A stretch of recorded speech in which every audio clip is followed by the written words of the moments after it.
오늘 본문 매우 중요합니다. 왜 매우 중요하냐면 18장 이후에 드디어 무슨 장면이 나오냐면 모세가 시내산에 올라서 십계명을 받고 또 이스라엘 백성들이 우상 금송아지 만들어 숭배하고 증거판을 깨고 또 올라가서 또 받고 이러한 시내산에 있었던 약 11개월간의 역사가 19장부터 이제 계속 기록이 되는 거예요. 근데 그 시내산에서의 역사, 시내산에서 여러 규례들을 하나님으로부터 받고 백성들에게 가르치고 성막을 짓고 이러한 역사가 출애굽기 19장에서부터 민수기 10장까지 연결이 돼요. 그러고 나서 민수기 이제 11장부터 시내산을 떠나서 이제 광야를 돌면서 가나안 땅에 들어가기 전 모세가 죽기까지가 그 민수기 10장 이후로 나옵니다. 물론 모세가 죽는 장면은 신명기에 가서 나오긴 하지만 이제 출애굽 이후에 나머지 시내산 이후의 역사는 민수기로 연결이 돼요. 그러고 나서 민수기에서 거의 광야 생활의 끝을 맺고 신명기 끝부분에 가서 모세가 죽는 장면이 기록되고 그러면서 가나안 땅에 들어가는 여호수아로 연결이 되는 겁니다. 그렇기 때문에 우리가 이제 출애굽기를 보고 그다음 민수기로 넘어가야 돼요. 그다음 민수기를 보고 그다음에 여호수아로 넘어가면서 애굽의 역사가 계속 우리가 말씀 속에 계속 진행이 되셔야 됩니다. 그러니까 창세기부터 못 들으신 분들은 앞부분을 일단 놓치신 거예요. 그러면서 이제 창세기가 요셉까지로 맞춰지게 되고 그러면서 이제 역사가 하나님의 어떤 준비하신 역사 그리고 언약을 이루시는 역사가 출애굽기에서부터 시작이 되는 것이고 그리고 출애굽기에서 하나님의 그 약속, 아브라함으로부터 맺었던 약속이 이제 본격적으로 실행되어서 민족과 어떤 나라를 이루어가는 과정 속에서 애굽에서 인도하여 내어 오늘 시내산까지 오는 자리인데 시내산에서 비로소 하나님이 이스라엘 백성들에게 하늘의 법을 주시고 백성답게 살아가는 어떤 틀을 만들어요. 근데 그 틀을 만들기 전에 아말렉과의 전쟁을 통해서 하나님의 어떤 변함없는 능력과 변함없이 함께하심 그렇기 때문에 모든 과정 속에서 하나님만 의지하면 하나님이 책임지시는 그런 삶을 한 번 더 아말렉과의 전쟁을 통해서 확증하신 이후에 오늘 18장에서 모세의 장인 이드로가 오는 장면을 기록하고 있어요. 그런데 여러분 18장이 왜 중요하냐면 어디를 보시냐면 5절을 보세요. 18장 5절 함께 읽어봅니다. 시작. 모세의 장인 이드로가 모세의 아들들과 그의 아내와 더불어 광야에 들어와 모세에게 이르니 곧 모세가 하나님의 산에 진친 곳이라. 자, 지금 이드로가 모세를 찾아온 장소가 어디예요? 하나님의 산. 하나님의 산을 구체적인 명칭으로 하면 어디죠? 시내산, 또 호렙산 이렇게 부르죠. 시내산이에요. 근데 앞에 아말렉과 전쟁을 하고 물이 없다라고 다투면서 하나님께 책망받았던 장소는 어디예요? 르비딤. 기억하세요? 17장 1절 보세요. 시작. 이스라엘 자손의 온 회중이 여호와의 명령대로 신광야에서 떠나 그 노정대로 행하여 르비딤의 장막을 쳤으나 백성이 마실 물이 없는지라 해서 물로 인해 불평했지만 이 물 불평은 단순하게 물이 없다라는 불평이 아니라 하나님이 어디 갔느냐라고 하면서 하나님의 동행하심을 부정하고 하나님께서 약속의 땅으로 인도하심에 대한 부정이었어요. 그래서 그것을 확증하기 위해서 무슨 사건이 일어나는 거예요? 아말렉과의 전쟁이 일어나는 거예요. 내가 능력이 없어서 너희들을 인도 안 하는 거 아니다. 아말렉과의 전쟁을 봐라. 모세가 손을 들면 이긴다라고 하는 거죠. 이것이 기도가 아니라 하나님의 함께하심에 하나님의 능력을 인정하는 거예요. 그래서 하나님의 지팡이가 올라가면 이기는 것이 하나님의 지팡이가 내려가면 지는 거예요. 하나님의 방법대로 하면 이기는 거예요. 올리고 내고의 문제가 아니라 하나님의 방법대로 순종하면 이기는 거예요. 하나님의 방법대로 순종하지 않으면 지는 거예요. 그러니까 결국 끝까지 인도해 내실 하나님을 보여주는 겁니다. 그런데 이 17장과 18장 사이에 이스라엘 백성이 시내산으로 이동했다라고 하는 내용이 있나요? 못 보셨죠? 저도 못 봤습니다. 19장으로 넘어가 보시죠. 1절과 2절 함께 읽어봅니다. 시작. 이스라엘 자손이 애굽 땅을 떠난 지 3개월 되던 날 그들이 시내 광야에 이르니라. 그들이 르비딤을 떠나 시내 광야에 이르러 그 광야에 장막을 치되 이스라엘이 거기 산 앞에 장막을 치니라. 자 보세요. 19장에 와서 르비딤을 떠나 어디에 도착했어요? 시내산에 도착했어요. 17장에서는 르비딤에서 물 불평을 했고 르비딤에서 싸웠어요. 근데 이상하게 18장에서 모세의 장인 이드로는 모세를 만나기 위해서 어디로 왔어요? 시내산으로 왔어요. 언제 시내산으로 간 거예요? 무슨 말인지 이해 안 되세요? 르비딤에서 싸웠어요. 19장에서 이동했다라고 하는 기록이 나와요. 그러면 이드로가 시내산에 와서 모세를 만났는데 이거는 언제냐라고 하는 거예요.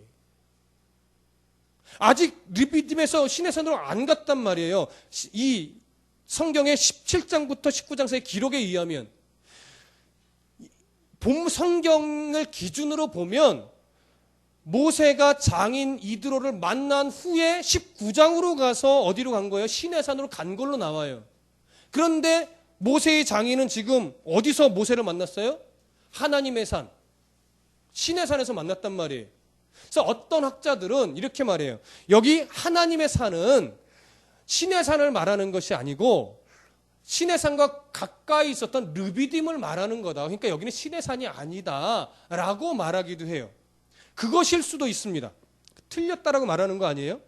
그런데 히브리어 성경으로 보면 하나님의 산이라고 하는 이 단어에 관사가 붙어 있어요. 그 하나님의 산이에요. 그럼 그 하나님의 산이라는 것은 어떤 것을 지칭하는 걸까요? 모세가 타지 않는, 불은 붙었지만 타지 않는 가시떨기 나무에서 하나님을 만나서 하나님께서 이 애굽으로 보내셨었던 그 하나님의 산. 어디예요? 시내산이에요. 그것도 시내산 낮은 근처가 아니라 시내산의 뭐 정상인지는 모르겠지만 시내산 거의 윗부분이란 말이에요. 그러니까 지금 히브리어 단어상으로 보면 여기는 어디예요? 시내산이 맞아요. 그러면 17장과 19장 사이 18장은 조금 난제가 됩니다. 이게 시간의 순서로 기록된 거라면 문제가 돼요. 그러나 여러분 주의하실 것은 성경은 역사적인 순서를 근거로 해서 진행하지만 선택적인 역사예요. 필요에 따라서 앞에 있었던 일을 끄집어서 중간에 삽입합니다. 무슨 말인지 이해되시죠? 시간의 역사를 거스르진 않지만 시간의 역사로 기록된 역사책은 아니란 말이에요. 역사적인 책인 건 맞지만 역사책은 아니기 때문에 그래요. 그래서 대부분의 학자들이 밝히는 것은 뭐냐면 18장은 17장과 18장 사이에 시간적인 순서로 배열된 것이 아니라 시내산에 이미 도착한 이후 어느 때인가 방문했던 것을 모세가 어떤 의도를 가지고 17장과 19장 사이에 끼워 넣었다라고 보는 거예요. 무슨 말인지 이해되시죠? 그렇기 때문에 이 18장이 그냥 르비딤 근처라고 봐도 큰 문제는 없습니다. 그것이 무슨 뭐 성경을 해한다거나 이단으로 가는 거나 그런 내용은 아니에요. 다만 저는 성경의 흐름상 무엇으로 보냐면 이후에 있었던 일을 지금 모세가 의도를 가지고 이쪽에 삽입했다라고 저는 보아집니다. 이것은 시내산이 맞다라고 보여지기 때문에 그러면 여러분들이 이제 저와 함께 찾아야 될 것은 뭐냐면 왜 집어넣었을까라고 하는 거예요. 뒤에 있었던 일. 어떤 학자는 시내산, 그러니까 광야 여정의 맨 끄트머리에 이드로가 찾아왔을 것이다라고 보는 견해도 있는데 저는 그렇게 보기엔 좀 어렵다라고 봐요. 저는 어느 견해에 좀 서 있냐면 시내산 끝자락, 시내산에 한 11개월 정도 있었는데 시내산에서 어떤 계명과 규례들을 거의 다 받았을 무렵에 찾아왔을 것으로 저는 보아져요. 근데 그것을 그 시간을 좀 앞당겨서 18장에 기록한 이유는 뭐냐면 이제 주목해서 잘 들으셔야 돼요. 하나님께서 이스라엘을 애굽에서 탈출시켜 구원하셨을 때 그 구원하신 이유가 뭐라고 말씀드렸죠? 좀 더 행복하고 편안하게 이제 노예로서의 고통이 아니라 이제 자유인으로서 편안하게 살게 하기 위함이었습니까? 그거 아니었죠. 만약에 구원의 목적이 행복하고 평안한 삶이면 지금 우리는 지금 이렇게 살면 안 돼요. 무슨 느낌인지 아시죠? 그게 목적이 아니란 말이에요. 약속의 땅으로 들어가야 돼요. 그게 목적지예요. 약속의 땅이라고 하는 것은 적과 꿀이 흐르는 풍요로운 땅이라는 개념도 있지만 그거보다 더 원론적으로는 약속의 땅은 하나님의 통치가 온전하게 이루어지는 땅이에요.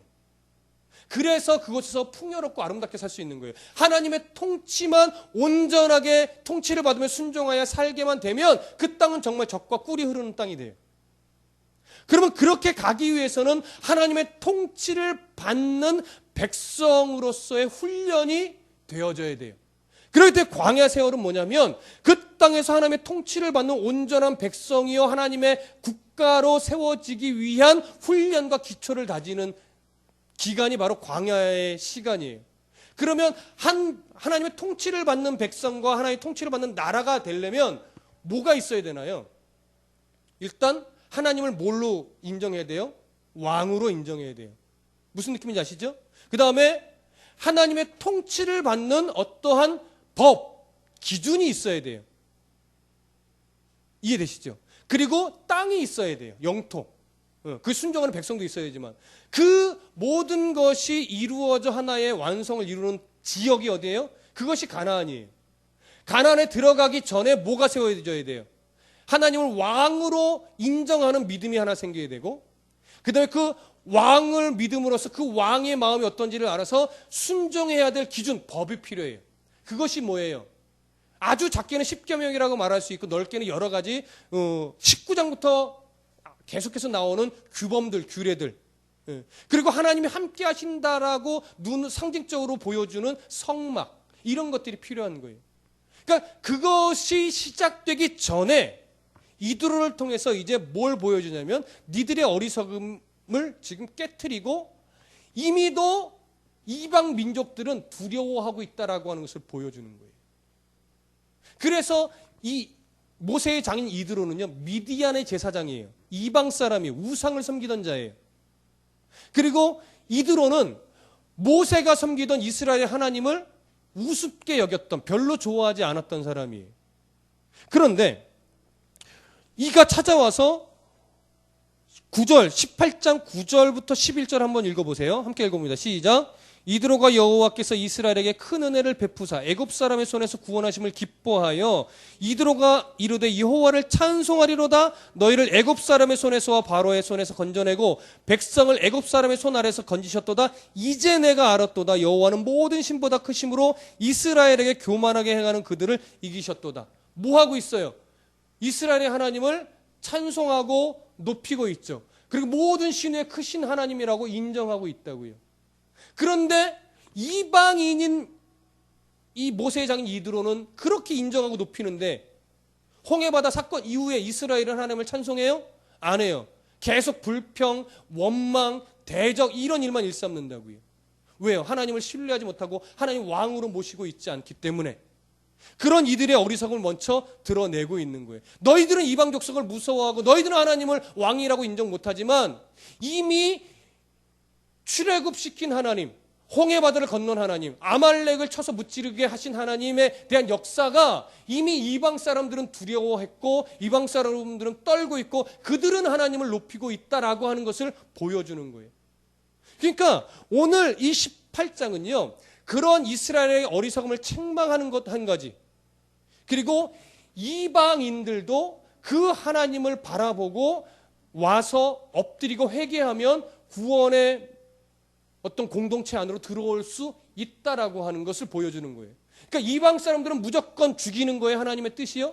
아니에요. 그 하나님을 보고 돌아오라는 거죠. 누구처럼? 미디안의 제사장이었던 이드로처럼. 나중에 이 사건 뒤에 나중에 뭐 민수기나 또 사사기에 가보면 이 미디안 족속 전부가 아니라 이드로가 속히는 미디안의 일부 이 사람들은요, 후손들은요, 이스라엘과 같이 동행해 갑니다. 보통 호밥자손이라고도 표현하는데, 그래서 사사기에 보면 그 같이 따라다니던 이들의 후손, 호밥의 후손이 이렇게 같이 동행하고 있다가 이스라엘이 공격당할 때 누구 편에 서냐면 이방 사람의 편에 서서 알려주죠. 사사기 4장에 나와요. 기억하십니까? 그런데 그것에 휘말리지 않고 그 적장을 그 부인이 어떻게 돼요? 말뚝으로 여기 관자놀이를 찍어서 다시 이스라엘 공동체 안으로 들어가는 사건이 사사기 4장에 나오죠. 그런 것처럼 지금 18장은 이스라엘 백성들의 어리석음을 책망하고 이방 족속에게도 기회를 주는, 그래서 그들도 하나님을 무서워하고 있음을 알려주는 거예요. 그래서 하나님의 백성으로서 하나님의 법이 세워지기 전에 하나님이 이렇게 준비하고 계셨다라고 하는 걸 보여주는 장입니다. 이제 조금 더 구체적으로 들어가 볼까요? 1절 함께 읽어봅니다. 시작. 모세의 장인이며 미디안 제사장인 이드로가 하나님 모세에게와 자기 백성 이스라엘에게 행하신 일, 곧 여호와께서 이스라엘을 애굽에서 인도해 내신 모든 일을 들으니라. 여기 들으니라라고 하는 히브리 단어는요, 단순하게 어떤 인식적인 차원에서 알았다라고 하는 것이 아니에요. 이전부터 뭔가 들어왔던 그것에 대해서 이제 그가 고민하고 이해하지 못했던 것이 이제는 확실하게 이해되어지게 되었다라고 해요. 그런 차원에서 알았다라고 하는 차원이에요. 그러면 이드로가 어떠한 것을 밝히 이해하고 알게 되었다라고 하는 것이냐? 그것을 알기 위해서는 먼저 이드로가 모세에 대해서, 그리고 모세와 이스라엘 백성들이 하나님에 대해서 어떻게 생각하고 있었는가를 먼저 보셔야 돼요. 여러분 출애굽기 4장으로 가볼까요? 4장 20절. 출애굽기 4장 20절.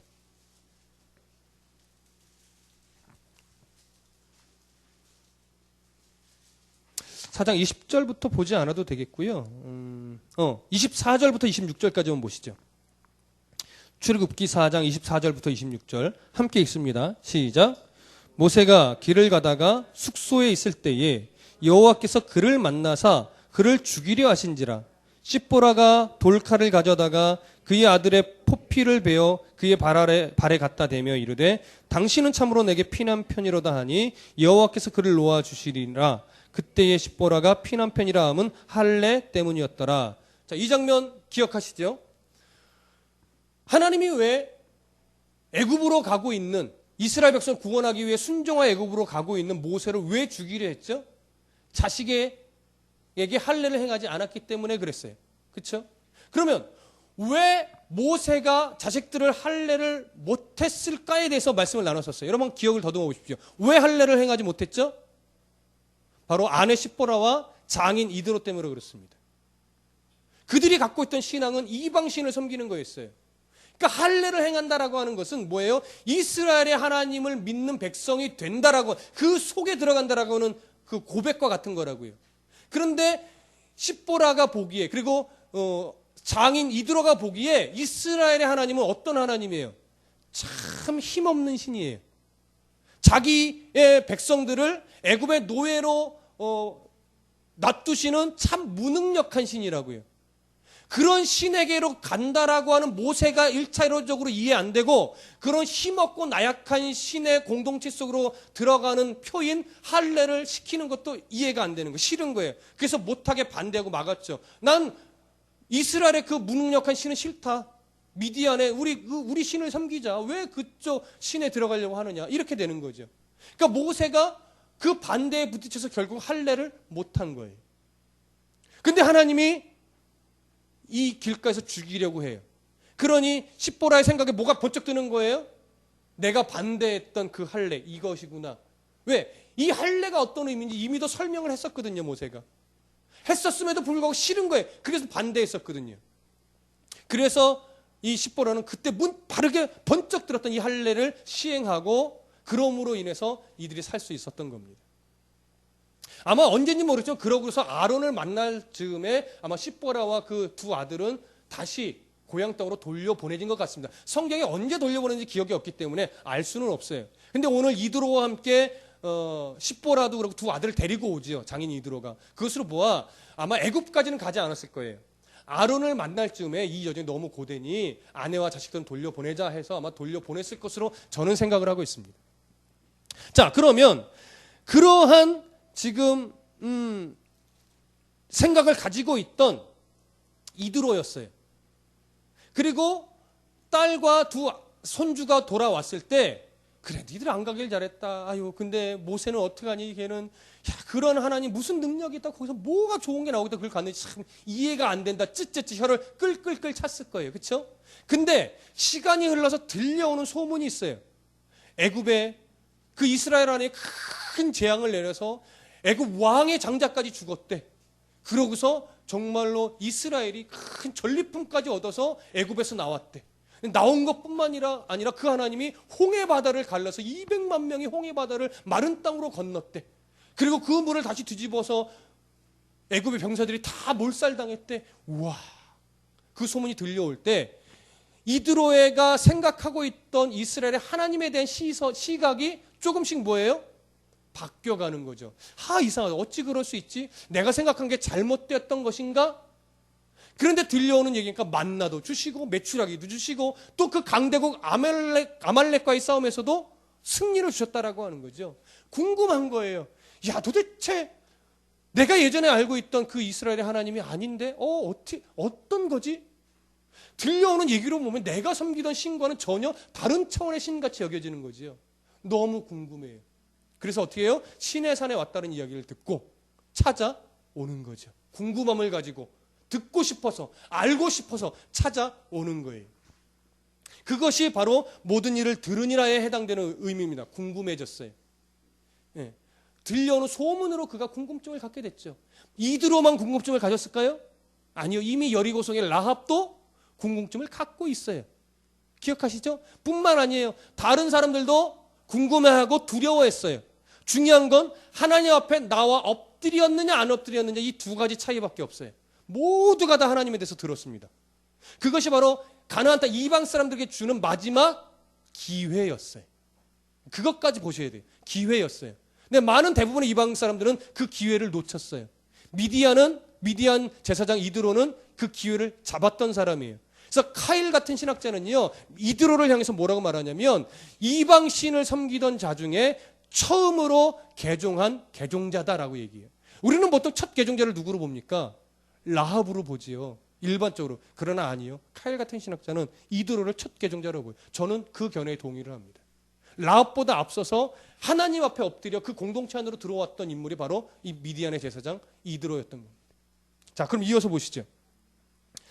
2절부터 모세의 장인 이드로가 모세가 돌려보냈던 그 아내 십보라와 그의 두 아들을 데리고 왔으니 그 하나의 이름은 게르솜이라. 이는 모세가 이르기를 내가 이방에서 나그네 되었다 하미요. 하나의 이름은 엘리에셀이라. 이는 내 아버지 하나님이 나를 도우사 바로의 칼에서 구원하셨다 함이더라. 모세 장인 이드로가 모세 아들들과 그의 아내와 더불어 광야에 들어와서 모세에게 이르니 곧 모세가 하나님의 산에 진친 곳이라. 여기까지 볼 때 이 아내와 두 아들로 인해서 모세가 얼마나 위로가 됐을까요? 그렇죠?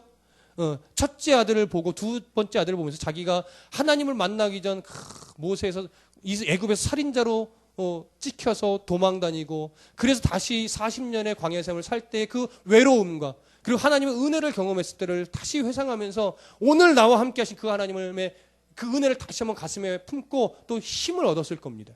그러고 나서 이제 자, 7절과 8절 함께 읽어보겠습니다. 시작. 모세가 나가서 그의 장인을 맞아 절하고 그에게 입맞추고 그들이 서로 문안하고 함께 장막에 들어가서 모세가 여호와께서 이스라엘을 위하여 바로와 애굽 사람에게 행하신 모든 일과 길에서 그들이 당한 모든 고난과 여호와께서 그들을 구원하신 일을 다 그 장인에게 말하매. 자, 이드로는 자기가 소문으로 들었던 것 외에도 수많은 에피소드들을 다 들었을 거예요. 그러면서 정말 이스라엘의 하나님이 그랬어? 정말이야? 그러지 않았겠습니까? 근데 저는 이 장면을 읽으면서 이런 생각을 해보게 됐어요. 모세가 스스로 막 이야기를 했을까? 아니면 장인 이드로가 이보게 모세 미안하네. 내가 예전에는 이렇게 당시 너의 하나님을 내가 좀 업신여겼지만 내가 소문으로 들어보니 좀 다른 것 같네. 어떤 일이 있었는지 좀 얘기 좀 해주게. 이렇게 해서 모세가 이야기를 하게 된 것일까? 여러분들 생각은 어떻습니까? 저는 후자 같습니다. 이드로가 계속해서 만나자마자 문안 인사하자마자 장막에 들어가서 계속 물었던 것 같아요.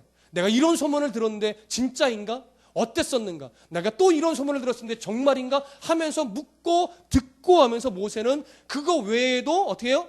있었던 아주 세세한 일까지 다 하나님의 역사를 이야기해 준 거죠. 자기의 이야기라는 것이 아니라 하나님이 어떻게 역사하셨는지 그 하나님의 역사를 이야기하는 거예요. 이게 설교 아니겠어요? 이게 그리스도인의 삶 아니겠습니까? 우리가 성도끼리 교제하고 성도가 이웃에게 직장 동료에게 보여줘야 될 것이 이거 아니겠어요? 하나님이 어떻게 나와 함께 하셨는가? 내가 어떻게 하나님 때문에 돈을 많이 벌었는가가 아니라 하나님이 내 삶을 어떻게 지켜내셨고 내가 고통 중에도 기뻐할 수 있는 이유가 뭐였고 내가 하나님이 주신 큰 복 가운데서도 교만하지 않을 수 있는 이유가 무엇이었고 라고 하면서 그리스도인의 삶의 다른 가치 하나님이 어떻게 내 삶을 붙잡고 이끌어내셨는지 이걸 보여주고 들려주는 것이 그리스도의 삶인 거예요. 모세가 지금 그걸 하고 있는 거예요. 설교도 그거잖아요. 하나님이 뭘 원하시는지, 하나님이 어떻게 역사하셨는지, 하나님이 어떻게 우리를 이끌어 가실 것인지 하나님을 보게 만드는 것. 설교가 저를 보여주는 거겠습니까? 그렇죠? 가끔 신학교에서 공부를 할 때 외부에서 목사님들이 오서 채플 시간에 설교할 때가 있습니다. 가끔은 막 뛰쳐나가고 싶을 때가 있어요. 설교 듣다가 말고. 어느 때냐면 목사님들이 신학생들 앞에 와서 딱 설교를 하는데 하나님이 어떤 역사를 일으키시며 하나님을 어떻게 믿고 하나님을 붙잡고 나가야 돼. 그 하나님을 소개하는 것이 아니라 내가 어떻게 교회를 목회했고 그래서 성도가 얼마나 많이 늘어났고 그래서 성도들이 성금을 얼마나 많이 해서 내가 몇 년 만에 교회를 건축했고 몇 년 만에 뭐가 늘어났고 이런 일들만 이야기하는 목사님들이 있어요. 그러니까 자기 자랑, 자기 교회 자랑하시는 분들이 있어요. 그러면 어쨌든 막 성질이 나요. 저 얘기하려고 여기까지 왔어? 막 이럴 때가 있어요. 가끔 뛰쳐나가서 일찍 점심 먹을 때도 있었어요. 별로 바람직한 모습은 아니지만 그럴 정도였다는 거죠. 여러분 목사가 강단에서 할 얘기가 뭐가 있어요? 경제 얘기를 하겠어요? 연애 얘기를 하겠어요? 뭐 생물학 얘기를 하겠어요? 그런 거 들으려면 세미나 포럼 가는 게 더 낫죠. 그렇죠? 하나님의 이야기를 들어야지. 모세가 그 하나님의 역사를 이야기한 거예요. 그 하나님의 역사를 듣고 결국 거기서 하나님이 이런 분이시구나라고 하는 것을 이드로가 깨닫습니다. 그러고 나서 나타난 반응이 바로 9절과 10절이에요. 한 번 더 읽어보시죠. 9절과 10절, 11절 시작. 이드로가 여호와께서 이스라엘에게 큰 은혜를 베푸사 애굽 사람의 손에서 구원하심을 기뻐하여 이드로가 이르되 여호와를 찬송하리로다. 너희를 애굽 사람의 손에서와 바로의 손에서 건져내시고 백성을 애굽 사람의 손 아래서 건지셨도다. 이제 내가 알았도다. 여호와는 모든 신보다 크심으로 이스라엘에게 교만하게 행하는 그들을 이기셨도다. 11절에 이제 내가 어떻게 해요? 알았도다. 무슨 느낌일까요, 여러분? 무슨 느낌일까요? 내가 고민하던 것이 이제 해결되어서 이제 하나님이 어떤 분인지 내가 이제 확신한다라고 하는 거예요. 말하자면 신앙 고백과도 같은 거예요. 그래서 그리스도인의 삶은요, 초기에는 경험이 그래서 굉장히 중요합니다. 초기에. 하나님이 어떻게 내 삶을 이끄셨는지 그게 굉장히 중요해요. 하나님은 대부분의 인생을요, 기다려주심으로 먼저 시작합니다. 기다려주시면서 중간중간 사람이나 어떤 환경을 통해서 예수 앞으로 돌아오도록 들려주시고 푸시를 해요. 그러나 하나님이요, 대부분의 방식은 이렇게 모가지 붙잡고 끌고 오시지 않아요. 돌아가는 한이 있더라도 하나님은 아주 끈덕지게 기다려주세요. 근데 그 기다려주시는 동안 어떤 사람은 일찍 그 부르심에 순종하여 오고 어떤 사람은 좀 늦게 오는 것 뿐이에요. 그러나 중요한 것은 뭐예요? 그 부르심을 통해서 하나님이 나를 그냥 내버려 두시고 내 힘과 내 능력으로 살아온 것 같았는데 하나님을 만나고 나서 보니까 그게 하나님의 기다리심이었고 그게 하나님의 보호하심이었고 그게 내게 고난이고 내게 저주였는 줄 알았는데 그게 아니라 나를 불러내기 위한 하나님의 기다림이셨구나. 그게 참 고통이고 나에게 힘듦이었는데 오히려 내가 힘들어하는 만큼 하나님은 몇 배 더 힘들어하시면서 기다렸구나. 사랑하는 누구누구야. 네가 그 고난을 넘겨야 결국은 네가 나를 만날 수 있었다. 네가 아파할 때 내가 더 아프고 네가 눈물을 흘릴 때 내가 더 큰 눈물을 흘렸지만 그러나 네가 그 고난을 넘어서야 살아계신 나를 하나님을 만나고 그래야 너의 신앙과 너의 믿음이 더 견고해질 수 있다. 그걸 깨달으렴. 그걸 네가 알아주렴. 그거예요. 그러니까 그 하나님을 보는 눈이 열리느냐 안 열리느냐가 먼저 중요합니다. 이드로는 지금 소문만으로 듣고 찾아와서 직접 모세를 통하여 들은 이후에 그 하나님을 어떻게 해요? 만난 거예요. 깨달은 거예요. 확신한 거예요. 그래서 하나님을 구원의 하나님으로 인해 기뻐하고 여호와를 찬송한 겁니다. 이 장면이 주는 묘한 뉘앙스가 있어요. 이방 사람은 하나님의 이야기만 듣고도 하나님을 확신하고 찬송하는데 역사의 현장에 함께 서 있었던 이스라엘 백성들은 하나님을 찬송하지 못하고 뭐하고 있어요? 불평하고 있고 원망하고 있는 거예요. 그래서 여러분 보통 모태신앙이다라고 하면 속된 말로 우리가 그러죠. 아유, 뭘 못해. 아무것도 못해. 그런 신앙이라고 얘기하잖아요. 그러면서 이렇게 많이 돌아온 모태신앙들. 저도 모태신앙이 아닙니다. 근데 모태신앙들이 주로 돌아가요. 왜? 너무 어릴 때부터 그냥 하나님을 알았고 어릴 때부터 그냥 뱃속에서부터 예배를 드려오다 보니까 내가 예배하고 있다는 자체가 얼마나 귀하고 소중한 것인지를 잘 몰라요. 믿는 부모 밑에서 자라난다는 것이 얼마나 값진 것인지 잘 몰라요. 그래서 이렇게 인생을 돌아갑니다. 어릴 때야 부모의 윽박 속에서 신앙생활을 하지만 고등학생이 되고 대학생이 되면 이제 부모가 가른다고 가지지 않거든요. 그때부터 세상에 맞들려서 점점 세상으로 가요. 근데 그러다가 하나님이 한번 뻑 치게 되죠. 한 대 맞고 돌아와서는 죄송해요. 제가 모태신앙이지만 아무것도 못한 신앙이었어요. 그러면서 다시 하나님께로 돌아오는 거죠. 그 신앙이 참 귀하긴 하지만 하나님의 역사 현장에 서서 늘 있다 보면 그게 얼마나 귀한 건지를 모르는 거예요. 누구처럼요? 이스라엘처럼요. 근데 비록 늦게 하나님을 알게 됐고 하나님의 고통 속에서 하나님을 만났지만 그 하나님을 만나서 돌아와 하나님을 섬기게 되면 그 지금 내 자리가 얼마나 귀한 건지 알게 되는 거죠. 이드로가 바로 그런 사람이었어요. 하나님 몰랐고 이방 사람으로서 이스마엘의 후손이긴 하지만 그럼에도 불구하고 우상을 섬기며 온 인생 우상 안에서 살았단 말이에요. 근데 들려진 하나님, 그럼 만나서 또 들었던 하나님, 그 하나님으로도 이들은 충분히 변화됐고 하나님을 찬송하고 높였습니다. 여러분, 우리가 오늘 감사할 수밖에 없는 이유는 그거예요. 모태신앙이든 모태신앙이 아니든 고난 속에서 하나님을 만났건 아니면 조금 편안한 가운데 하나님을 만났건 내가 지금 하나님을 만나서 하나님을 찬송하며 기도하며 그 하나님을 나의 주님으로 인정하고 의지하고 내가 살아갈 수 있다라고 하는 것, 이것 자체가 가장 큰 복임을 여러분 잊지 마시길 바랍니다. 모세가 이드로가 또 그 다음에 어떤 일을 벌였는가 보시면 12절 함께 읽어봅니다. 시작. 모세의 장인 이드로가 번제물과 희생제물을 하나님께 가져오매 아론과 이스라엘 모든 장로가 와서 모세의 장인과 함께 하나님 앞에서 떡을 먹으니라. 하나님 앞에서 번제와 희생제사를 드리고 나서 하나님 앞에서 장로들과 함께 떡을 먹었어요. 이게 무슨 자리일까요? 바로 장인 이드로가 이제 내가 하나님만을 섬기겠습니다라고 하는 그의 새롭게 시작되는 신앙, 개종한 것에 대한 그 구원에 대한 기쁨을 함께 나누는 애찬식으로 보는 시각이 옳다라고 여겨집니다. 어떤 분은 그냥 식사 자리다, 화목을 위한 식사 자리다라고 말하지만 장로들까지 다 초대해서 하나님 앞에서 떡을 먹었다라는 이 표현 자체가 그런 화목을 위한 식사 자리로 보기는 어렵습니다. 그가 이제 개종하여 내가 이제 하나님을 섬기겠습니다라고 고백하는 그런 자리를 기념하는 애찬식이라는 것을 우리는 여기서 보게 됩니다. 여러분, 이러한 신앙 고백의 어떤 과정이 분명히 우리 가운데 있어야 됩니다. 하나님, 이제 내가 정말 그 하나님만 섬기겠습니다. 하나님이 정말 나의 삶을 주관하시는 분이었습니다. 이제 내가 알았습니다. 그 진실한 고백을 하기 위해서 오늘도 하나님 말씀을 계속하여 들으시는 거예요. 그래서 들어야 깨달음이 있고 깨달아져야 결단이 서고 결단이 있어야 순종함까지 가는 거예요. 그러나 많은 사람들이 깨닫고 결단까지는 합니다.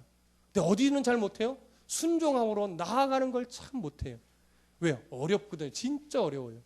그러나 오늘 우리는 깨닫고 아는 일에서만 머무르는 것이 아니라 더 자라나고 더 자라나서 성숙되어지고 순종하는 자리까지 가기를 소원합니다.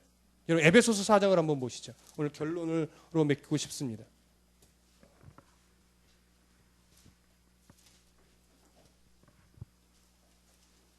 에베소서 4장 13절부터 16절. 에베소서 4장 13절부터 16절 함께 읽어보겠습니다. 시작. 우리가 다 하나님의 아들을 믿는 것과 아는 일에 하나가 되어 온전한 사람을 이루어 그리스도의 장성한 분량이 충만한 데까지 이르리니 이는 우리가 이제부터 어린아이가 되지 아니하여 사람의 속임수와 간사한 유혹에 빠져 온갖 교훈의 풍조에 밀려 유동하지 않게 하려 함이라. 오직 사랑 안에서 참된 것을 하여 범사에 그에게까지 자랄지라. 그는 머리니 곧 그리스도라. 그에게서 온몸이 각 마디를 통하여 도움을 받음으로 연결되고 결합되어 각 지체의 분량대로 역사하여 그 몸을 자라게 하며 사랑 안에서 스스로 세우느니라. 오늘 이 말씀을 근거로 해서 하나님의 아들을 믿는 것, 그리고 하나님의 아들에 대해서 아는 것, 이것에 우리가 하나 되어 온전한 사람으로 이루어가면서 그리스도의 장성한 분량이 충만한 데까지 그렇게 성숙되어져 가는 우리 성도의 일상이 되시기를 간절히 소원합니다. 기도하겠습니다.